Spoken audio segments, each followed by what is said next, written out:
debating Fetterman, and no dumbest bill in America, but we do have a great daily Biden dumpster fire. This is Mark Fisher with Mark and the Millennials and the Millennial. Joining me today is, of course, Christopher Hopkins, our producer on the other side of the camera. Welcome, everyone, to this episode of Mark and the Millennials.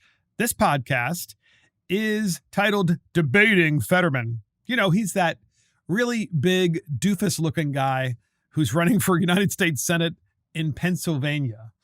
He almost looks like a caricature that you would see on a cartoon, you know, like on Popeyes or something like that, the old cartoon Popeyes. Nonetheless, without getting too personal with this guy, but it's really hard not to because he's such an idiot, there was a debate. And the debate was between Dr. Oz, the Republican running for United States Senate in the great state of Pennsylvania, and this gentleman, Fetterman, who is running as a Democrat. And Fetterman is one of these guys who basically they could do a movie about him called Failure to Launch, because he's one of those guys that lived with his parents forever, never really had a job, and then one day he finds himself the mayor of this tiny, tiny little town in Pennsylvania. Everybody's like, he's so wonderful. He's doing so much. And of course, the town is as depressed as it ever was, because this guy's never accomplished anything, Fetterman. Nonetheless, he apparently became the great choice as the nominee for the Virginia Senate. And folks, please ask yourself the question throughout this conversation about the race, the Senate race between Fetterman and Dr. Oz, and also about the debate between the two. Please, podcast listeners, ask yourself the question: what is wrong with a democracy, or technically a republic, a democratic republic? What is wrong with that? What is wrong with our society when a major political party nominates a guy like Fetterman? What is wrong with our society? And I would have to ask you that question. And then I would also ask you to further discover and look into who really is controlling this Fetterman guy. And it kind of reminds you a little bit of Joe Biden, you know, two guys who have been running for office out of their basement. They've been hiding from everyone and hiding from the media. And then you say to yourself, okay, who is managing them and who's really ultimately going to control them? Because why else would you nominate this guy Fetterman as your Senate nominee? Someone who's incredibly challenged in every way. We're going to get to that in a minute, why he's challenged.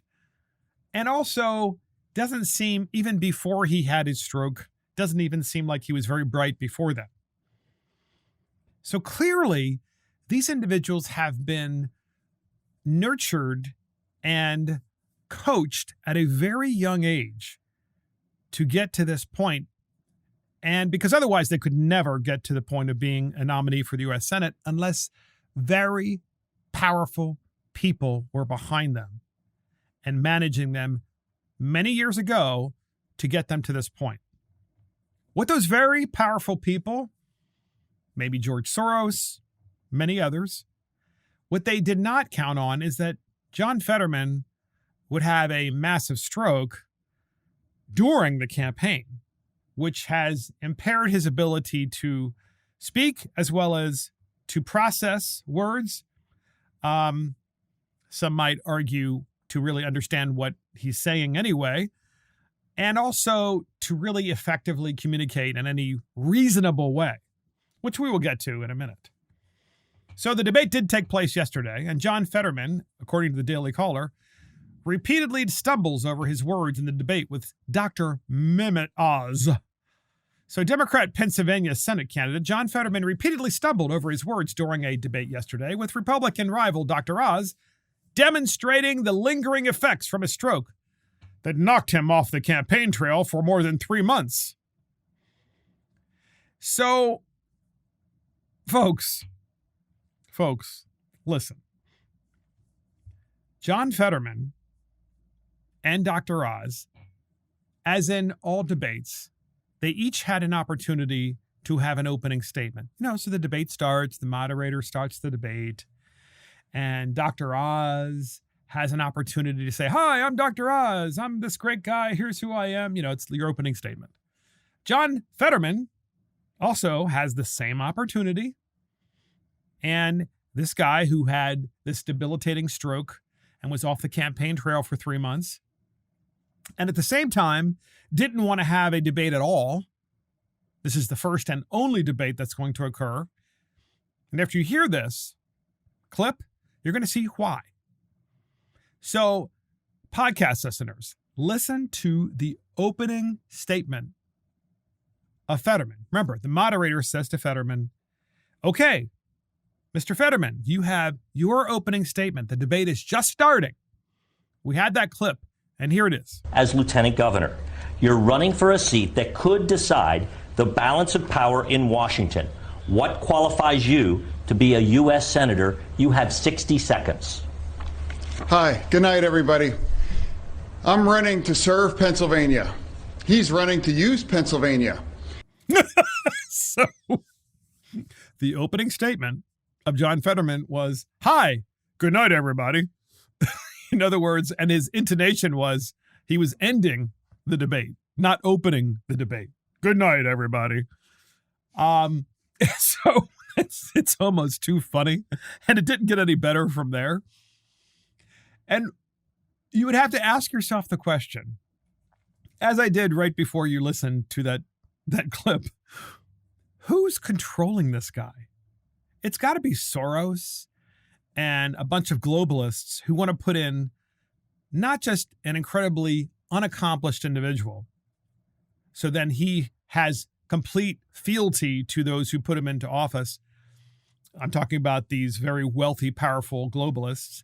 But in addition to that, someone who wasn't really bright to begin with, as I said before, and then has a stroke, and you're not bright to begin with, and then you have a stroke and you can't effectively communicate, which, by the way, in politics, what is one of the chief responsibilities that you have? To communicate. You're supposed to be a really good communicator. You are supposed to be a really effective debater. The greatest body for debating in the United States is the United States Senate. You're on the United States Senate floor and you are debating. That is considered to be the pinnacle of debating. And this is the guy that has been nominated by the Democrat Party, and they are still covering for him. He can't do the job, clearly. So Daily Caller, the Democrat Pennsylvania Senate candidate, John Fetterman, repeatedly stumbled over his words yesterday with Republican Dr. Oz, demonstrating the lingering effects from a stroke that knocked him off of his campaign trail for more than 3 months. Fetterman suffered a stroke in May, shortly before winning his primary against Connor Lamb. Fetterman did not reappear on the campaign trail until August, and a doctor later revealed that he initially suffered heart problems in 2017, but did not receive follow-up treatment. Fetterman has primarily conducted his campaign through surrogates, most prominently his wife, Giselle, who have suggested that concerns about Fetterman's health constitute ableism. Quote, I might miss some words during this debate, Fetterman said. Mush 2 words together might knock me down, but I'm just going to keep coming back up, he said. The Democrat struggled to speak throughout the debate, repeatedly trailing off and losing focus. In several instances, he sought to pivot to attacks on Oz's wealth and recent move to the state of Pennsylvania. Now imagine that, ladies and gentlemen. You are John Fetterman, and your whole persona, other than being not very bright and having this stroke, your whole persona is that you're a man of the people. But meanwhile, you support all of Joe Biden's policies that have made people significantly poorer. And so what do? Do you talk about the policies? Oh, no. You talk about Dr. Oz's wealth, which is, by the way, self-made.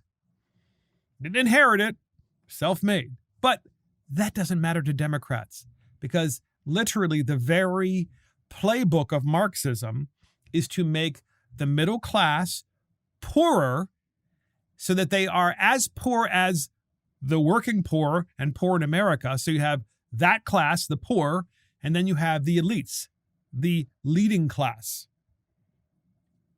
That's the definition of Marxism. You have two classes. They have to destroy the middle class in order for Marxism to work, because you need to obviously go after the wealthy and create this kind of, complete friction between those two.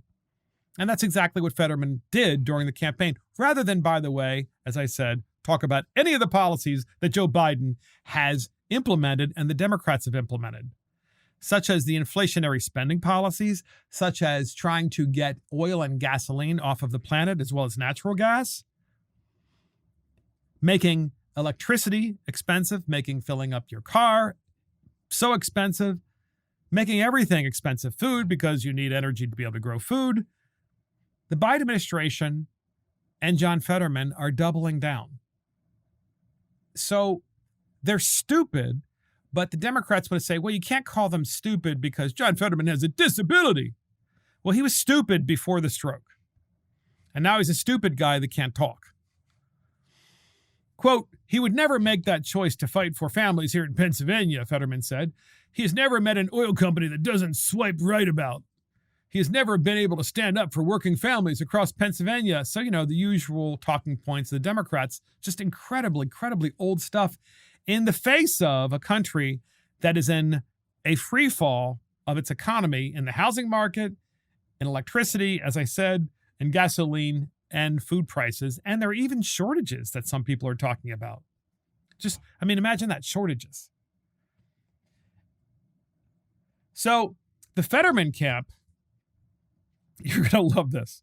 So the Fetterman camp claimed that there were captions that were filled with errors. Now, you have to understand something. There were actually screens behind the moderators so that Fetterman could see the screens and read the questions, because he can't listen to questions and process the questions. He has to read them in order to be able to understand. The question I have is whether or not the answers were put up there as well. I'm sure they probably weren't, since obviously Dr. Oz was there, and Dr. Oz would have been able to speak to that. But certainly on the campaign trail, Fetterman has had cue cards and he's had all of these devices to aid him so that he can give the answers that he's told to give, which is exactly the George Soros playbook, right? Hire someone, get someone elected to the United States Senate and to the highest levels of government that will do your bidding, and that's so stupid, they will do exactly what you tell them to do. Now this guy's got a disability, so he doesn't have a choice but to be led on by handlers. So the organizer, and this is in the New York Post, the organizer of the only debate between John Fetterman and Dr. Oz fired back after Fetterman's campaign alleged that the closed captioning system deployed to assist the stroke survivor Fetterman was slow and riddled with errors.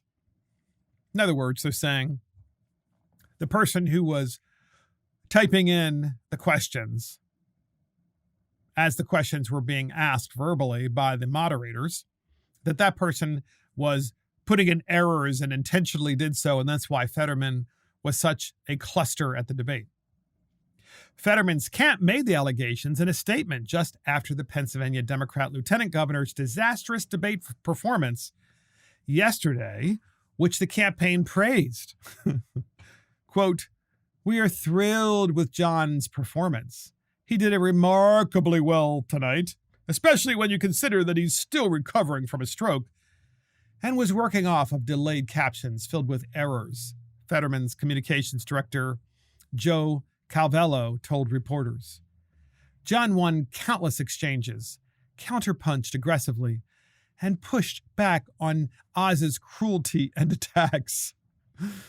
However, Nexstar Media Group, which hosted the debate, rebuked the Fetterman campaign's claims, alleging that the Democrat candidate's team didn't adequately practice before the TV camera started rolling. Nexstar said Fetterman's team chose to rehearse only once before Tuesday night's debate. And it's probably because Fetterman can't focus. It's probably because he gets exhausted having to focus and concentrate on the questions or on any kind of conversation because he is so incredibly impaired. Quote, it's unfortunate that Mr. Fetterman is now criticizing the closed captioning process employed by Nexstar, which is the debate moderator company, during tonight's debate, Nexstar Communications Chief Gary Whiteman said in a statement.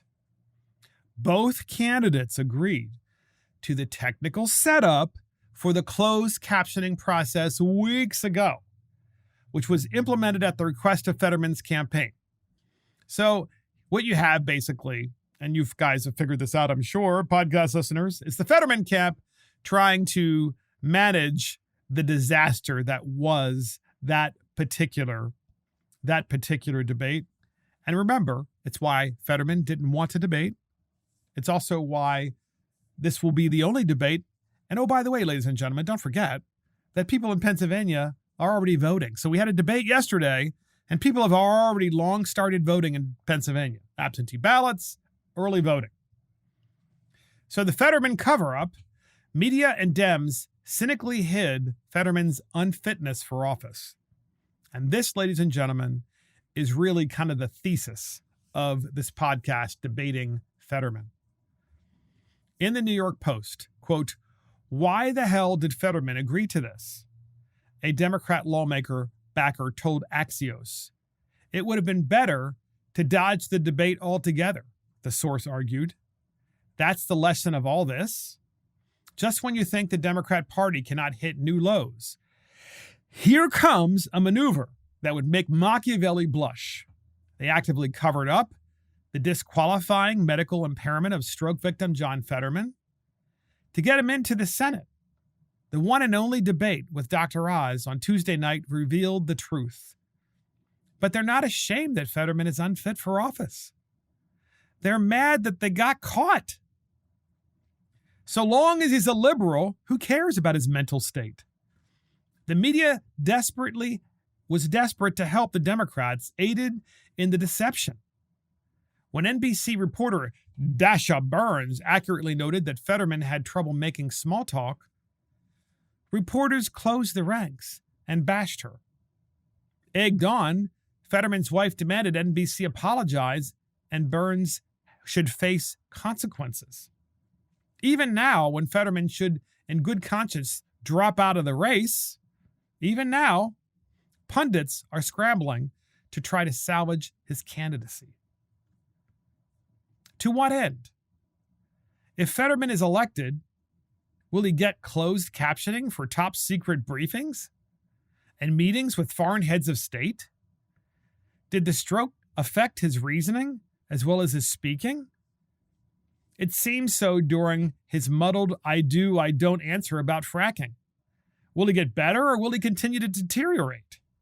Or is this all just a ploy for him to get into office? Step down and have a replacement named, so long as Pennsylvania has a Democrat governor, of course. Unfortunately, the cover-up succeeded in one way. The debate was pushed off until after early voting already started. And more than 600,000 voters had already cast their ballots without even knowing the severity of Fetterman's condition. Democrats are so cynical that they'd elect anyone in any medical condition, so long as it gives them the majority. And they'll play three-card Monty with democracy to hide the truth from voters. All those lectures about fitness for office for GOP candidates, chastising Republicans on Twitter, and the New York Times analysis piece, they're all a sham, a hypocritical, repulsive sham. And this article, ladies and gentlemen, was put forth by the New York Post editorial board. Pretty scathing, but also, I have to tell you, absolutely accurate. Because the media covered all this stuff up. 600,000 people in Pennsylvania have already voted, and they had no idea that John Fetterman was so bad off, so incompetent, so dumb, but also at the same time so impaired by his stroke. And of course, the Fetterman camp's like, well, you're just being mean. You're making fun of his disability. No, his disability makes him unfit for office. What are you going to do? Have John Fetterman debate on the Senate floor and have closed captioning on the Senate floor? He can't even, he would have to, the closed captioning would have to be the debate that he would be giving, right? The debate's supposed to be contemporaneous, not scripted. But naturally, this entire campaign has been scripted because the guy is the Manchurian candidate for George Soros.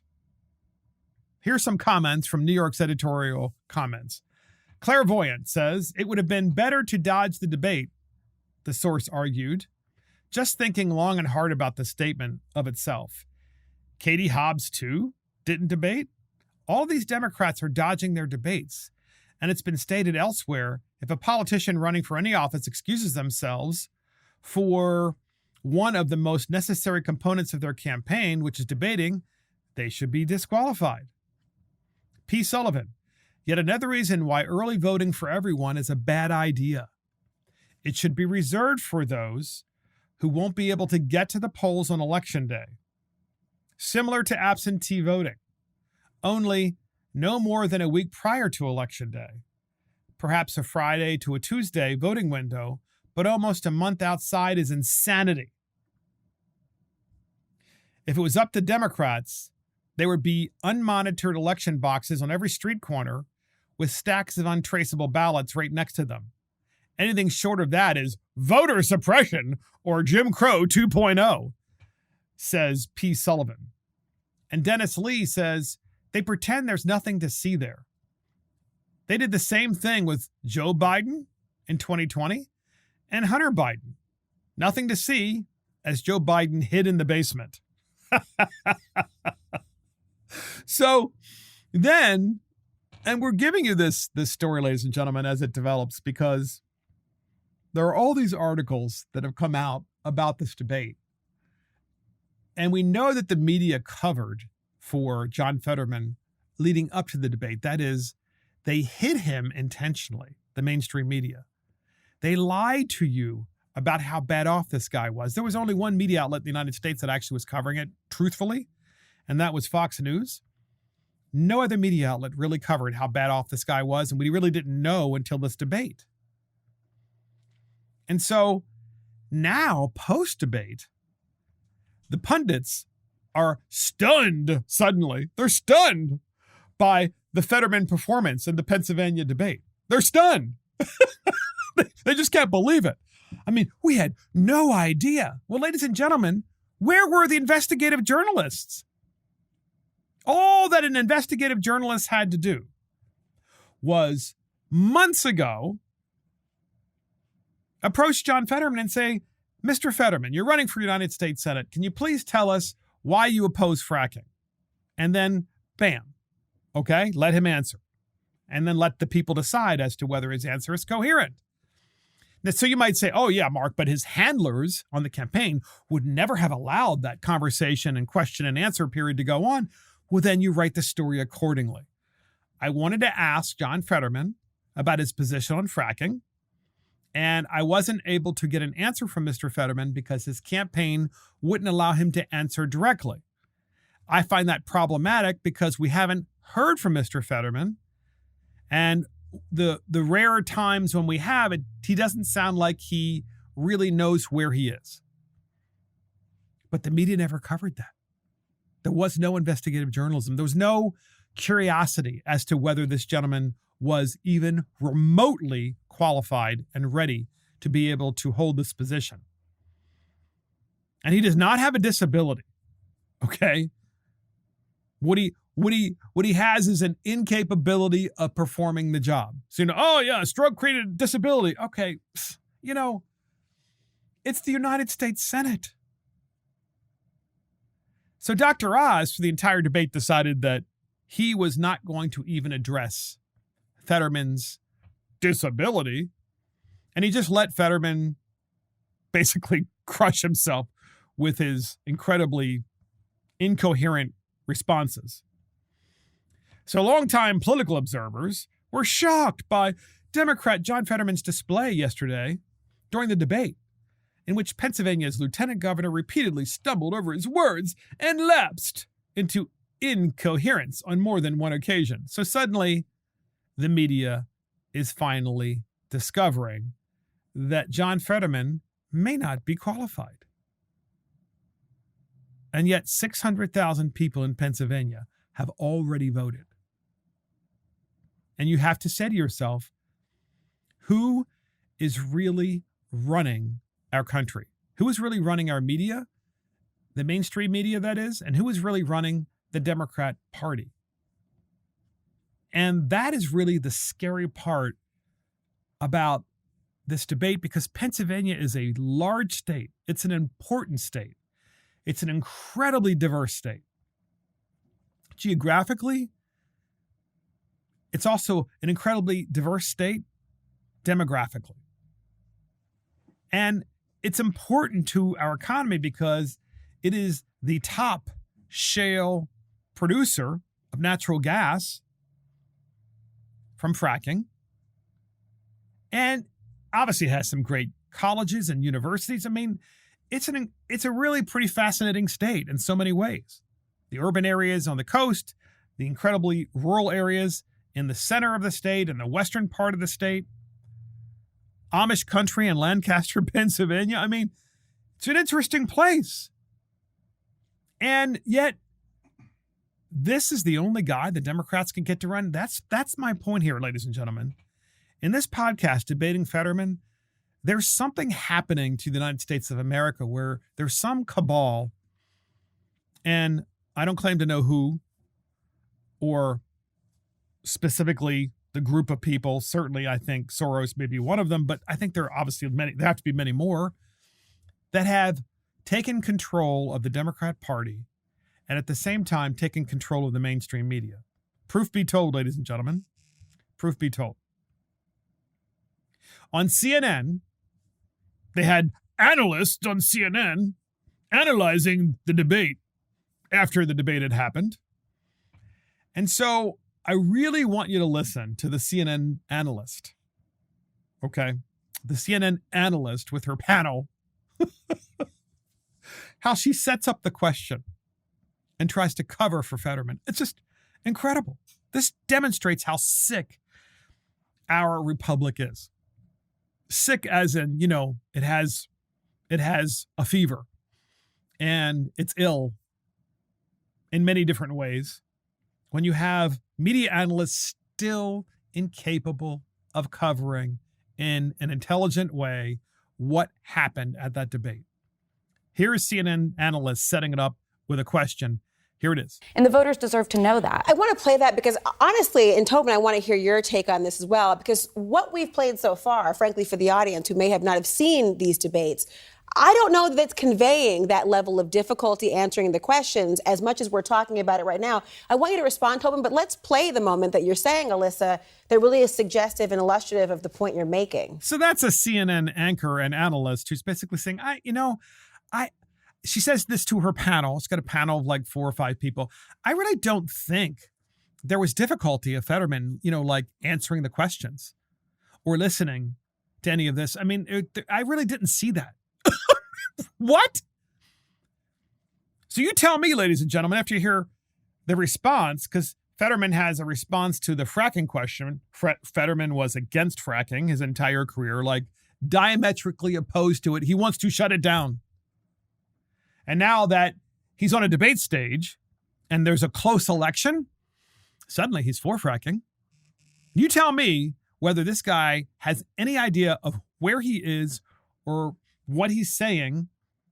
You tell me. Listen to this response. We have it. Here it is. I always believe that independence with our energy is critical, and we can't be held, ransom to somebody like Russia.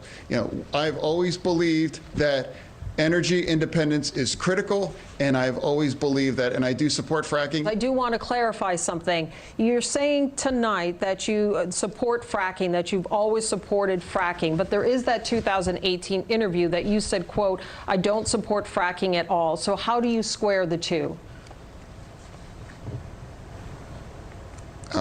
I do support fracking, and I support fracking, and I stand, and I do support fracking. Ladies and gentlemen, that's real. I mean, you know, Mark and the Millennials, one thing I'm really proud about here is we don't like cherry pick clips and just give you the bad part of a clip and not give you the whole context. So that's the whole context. That's the entire answer about fracking. A guy who said he was diametrically opposed about fracking his entire career, and that we must not have fossil fuels anymore. We must end it, is now in a tight race. He had a stroke. He was dumb before the stroke, but now he's really impaired. And he's asked the question about fracking, and that's how he answers the question. So remember, before giving you that response about fracking and having you listen to that clip, CNN's analyst, what did she say? She said on CNN, after hearing that, I don't think Fetterman really had any difficulty listening to anything. Can you play that one? That was the clip right before. I want you to hear this one more time. Listen to this. It's unbelievable. And the voters deserve to know that. I want to play that because honestly, and Tobin, I want to hear your take on this as well, because what we've played so far, frankly, for the audience who may have not have seen these debates, I don't know that it's conveying that level of difficulty answering the questions as much as we're talking about it right now. I want you to respond, Tobin, but let's play the moment that you're saying, Alyssa, that really is suggestive and illustrative of the point you're making. So once again, the CNN analyst saying, I don't really think that Fetterman had difficulty understanding the questions and responding. And then she played the clip that I'm about to play for you again. And that's the clip on fracking right after that. I always believe that independence with our energy is critical, and we can't be held, ransom to somebody like Russia. I've always believed that energy independence is critical, and I've always believed that, and I do support fracking. I do want to clarify something. You're saying tonight that you support fracking, that you've always supported fracking, but there is that 2018 interview that you said, quote, I don't support fracking at all. So how do you square the two? I do support fracking, and I support fracking, and I stand, and I do support fracking. Oh my God. Folks, I mean, that is the best you can do? Democrat Party for United States Senate? And the answer is far more complex than just a yes or no. They want someone, this cabal that has taken over the Democrat Party, and I believe it's the Marxists, and I think it's international Marxists, want the dumbest of the dumb and the most impaired of the impaired and the angriest of the angry to be elected to the highest positions in United States government as Democrats. And this proves it. And you have CNN, the analyst, I don't really think he had a problem answering that question at all. And when you watch this YouTube thing of CNN, the analyst talking about, of course, this particular debate, you would think in the flow of comments under the YouTube CNN channel that you'd have lots of people who would be sympathetic. And not so. Tree 501 says, I've never seen a politician say he was both for and against fracking 3 times in one sentence. That dude says, watching the whole debate last night was like watching a car crash in slow motion. Fetterman opened up with good night. Yes, he did. He opened up with good night. Like, it's over. Sup Mofo commented, Fetterman seems like he's poised to score 81 million votes. Taylor Jaw, the man opened the night up by saying good night to everyone. And Potato Joe, Even Fetterman's teleprompter gave a sigh of relief when the debate ended. That's good. That's good. That's on CNN's YouTube page. So, it's almost like CNN has become a comedy channel to think that this would be okay. But remember, the point we're underscoring here is mainstream media still supporting this candidate, Fetterman, which indicates how sick our media is and how sick the Democrat Party is. And then there's MSNBC. So MSNBC had debate coverage as well, post-debate coverage. And what's funny is Morning Joe says, there's no question as to whether, Fetterman can serve. There's no question about that whatsoever. Of course he can serve. About whether he's able to serve. We have that clip. Just listen for yourself. Here it is. We got it. Of course, he underwent had a major stroke. And so, again, the question, Willie, is not whether he is going to be able to serve.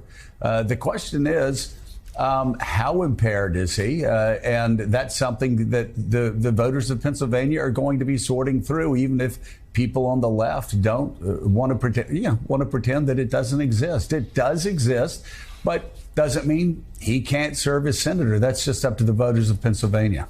Exactly. It's not up to us talking on TV. It's not up to people writing on Twitter. It's up to people who go into those booths less than 2 weeks from now. Fetterman's campaign says he has trouble processing what he hears. We heard that around Dasha's interview with him a couple of weeks ago. So as we told you yesterday morning, there were 2 monitors placed behind the debate moderators, one with the debate questions and another with Oz's answers. So you can see that video there, so Fetterman could read it. So they showed a video of course, they have the questions on these monitors that we've discussed before. But what you heard was Morning Joe saying, there's no question whether or not Fetterman can serve. And then, of course, you have, the anchor of MSNBC saying, well, yeah, in 2 weeks, people are going to have an opportunity to go in the booth and decide, who they vote for. Well, that's a lie. Because people have already started voting in Pennsylvania because of early voting and absentee ballot voting. 600,000 people have. So if MSNBC were honest, they would say, well, this debate actually should have occurred before voting started. And there should have been at least 2 debates. But even if we just had one debate, that one debate should have started and occurred prior to people voting. But instead, 600,000 people have already voted. So the fact of the matter is the people that are voting in the booth are getting smaller and smaller, which is exactly what the Democrats have always wanted. Because they don't want voter ID, and obviously they don't want you to vote in person because then that can be tracked as to who is actually voting and whether or not they're actually registered in the state and whether or not they're the person that's actually filling out the ballot. Democrats don't want any of that stuff, but MSNBC just can't help themselves.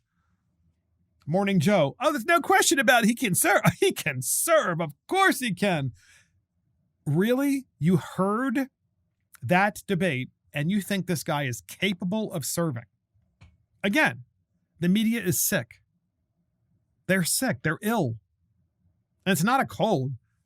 It's like a terminal kind of illness. And the Democrat Party has a terminal illness because they put up this guy knowing that he was sick. And then after he had a stroke months ago, kept him in that position, knowing he was sick. But that's exactly what the Democrats want. So next up, podcast listeners, Kathy Hochul debate. So you're going to love this. So there's another debate that occurred as well. And that debate was between Zeldin and Hochul. Hochul is the sitting governor of New York who took over for, what's his face again? Cuomo. Yeah, she took over for Cuomo. And she seems like your quintessential Democrat. She seems, when she speaks, nice enough. But the fact of the matter is it's all talking points of the Democrat Party, just like you would expect, New York to be. And Zeldin is running on crime. Let's make this perfectly clear. Lee Zeldin, he's a congressman, sitting Republican congressman running for governor of New York. His entire campaign is about crime, and Hochul's entire campaign is about Donald Trump. So she's an anti-Trumper, obviously, because she's a Democrat, and she can't talk about any policies, so she decides to talk about and only about Donald Trump. So Governor Kathy Hochul stunningly said she didn't know why it's so important to lock up criminals when confronted by Republican challenger Lee Zeldin.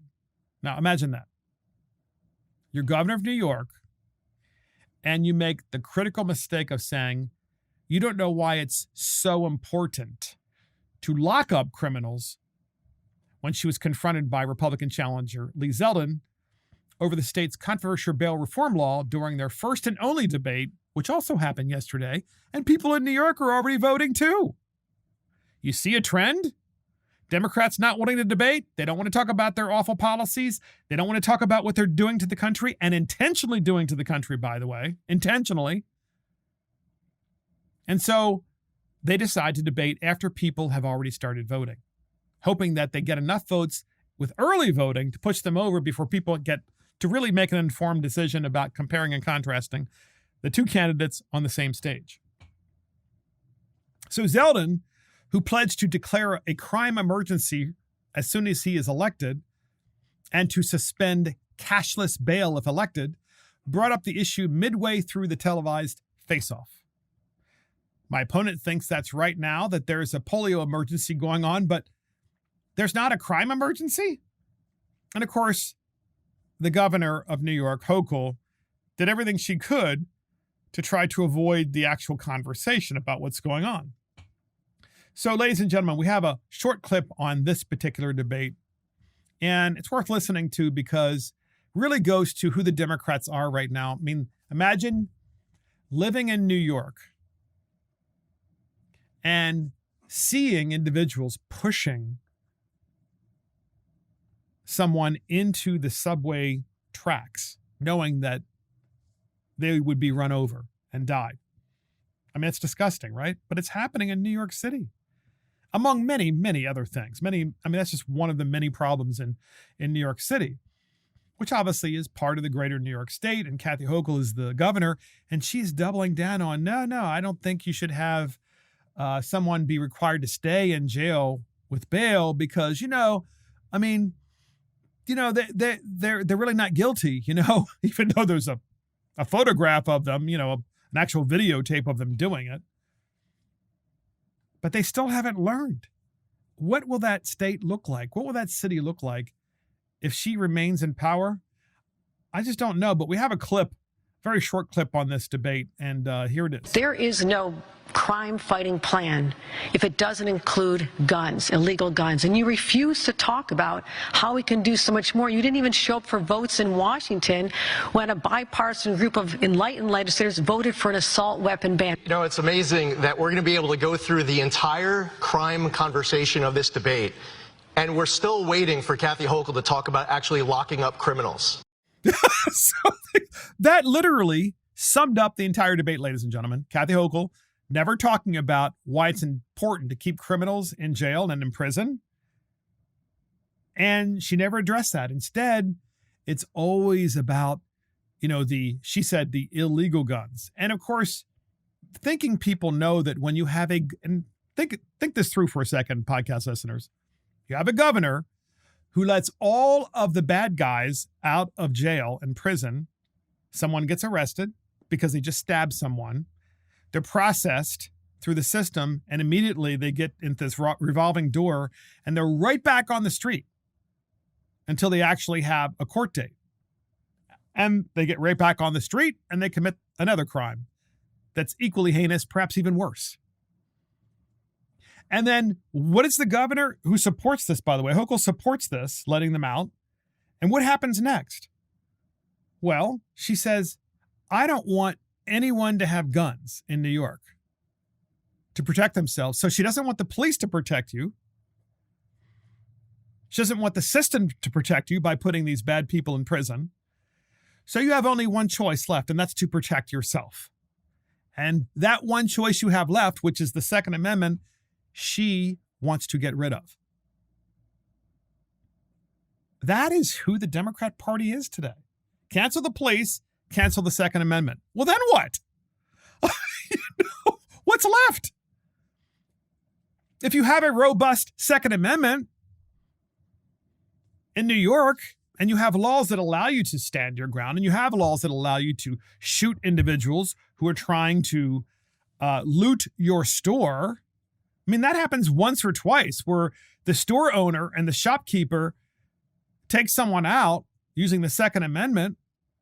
And you know what's going to happen from that point forward?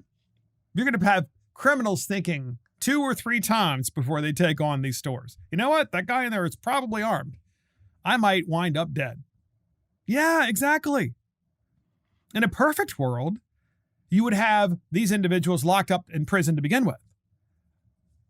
But in New York, of course, they let those individuals out of prison. In fact, they don't even serve time at all in most cases. And Kathy Hochul can't even talk about the effect her policies are having on the nation's largest city. It's unreal. And so in the comments section of the various articles that have come out, in this particular case, it's the New York Post, it says, from Norrin Grisbane, why should any state pay for a private for-profit football team stadium? If the Bills need money, then they can borrow it from their owners. Okay, well, it's somebody like completely off subject there. And Zeldin, whether you agree with all of them or not, has principles and values. Hochul just has the ambitions to remain in power and to exploit the power. How someone could cast a vote for the latter is beyond me. It's a fact, said, I couldn't have said that any differently. It was a disgrace to see an acting governor so woefully unprepared for a debate. She carries the arrogance of someone who believes she already won. So it's interesting, that comment, because that was my take on this debate as well, the Hochul-Zeldin debate, namely that she was extremely arrogant, incredibly arrogant, and just like knew and knows that she's going to win, that she's far enough ahead, almost as if she has inside information, you know, that early voting has overwhelmingly been on her side and therefore is going to win no matter what happens with the general election, you know, that's supposed to occur on Tuesday the 8th, which of course is a whole nother problem that we have talked about before. Next up, podcast listeners, we have the daily Biden dumpster fire. Biden says Congress actually passed the student loan forgiveness bill. He actually said that. So let's take you back in August. In August of this year, President Joe Biden signed the most expensive executive order in history. The government would forgive up to $10,000 of each student loan from each borrower, provided that their individual income, was less than $125,000 a year or $250,000 for married couples. So in other words, if you borrowed money to go to college, then $10,000 of it would be forgiven automatically if you made less than $125,000 a year. And if you're married and your joint income was $250,000 a year or less, then you would also be forgiven with that $10,000. The order would forgive up to $20,000 in debt for Pell Grant recipients in the same income bracket. According to the Congressional Budget Office, the cost of canceling this debt would top $400 billion, which of course is a debt transfer from those who borrowed and indebted themselves to those who didn't. So this was a decree. A decree. We talked about this before. This is what kings do. I hereby put forth this edict that everyone who borrowed money up to $10,000, it will be forgiven. Yay! Well, that never actually passed Congress, of course. This was a decree. This is post-constitutional stuff. Because according to the United States Constitution, spending bills are supposed to originate in the House of Representatives. This bill never passed the House of Representatives or the United States Senate. The President of the United States just decided to sign this decree. Nonetheless, this daily Biden dumpster fire is about Joe Biden saying that it passed Congress. He's rewritten history because he's trying to remind people to vote for him because I'm going to forgive your actual student debt. So vote for me. So I have a clip where Biden actually says that it passed Congress. Talk about the ultimate lie, but also it's a daily Biden dumpster fire because I don't think he knows the difference between what actually happened or didn't happen. I think he believes it passed Congress. We have that clip, and here it is. Secondly, if you don't have one of those loans, you just get 10,000 written off. It's passed. I got it passed by a vote or two. It's passed. It passed nowhere, ladies and gentlemen. Student loan forgiveness passed nowhere in Congress. No such bill passed the House of Representatives. No such bill passed the United States Senate.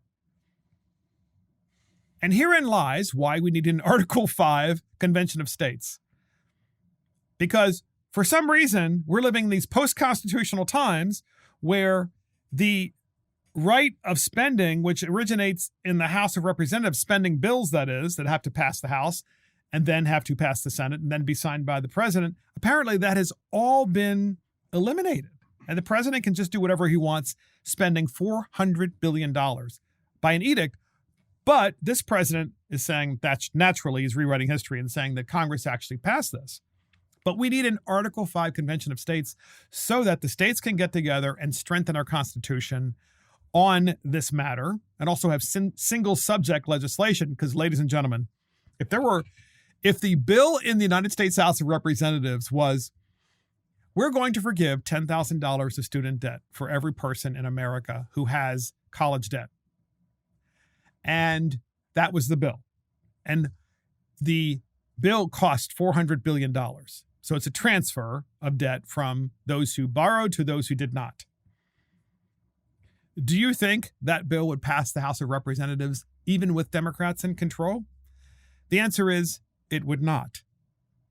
That's really interesting, by the way, because the Democrats had this conversation and they had this debate and they talked about it because they wanted to build people's hopes, but they didn't want to actually be on the record voting for such a bill because they know that it's phenomenally unpopular with those of us who paid our debts.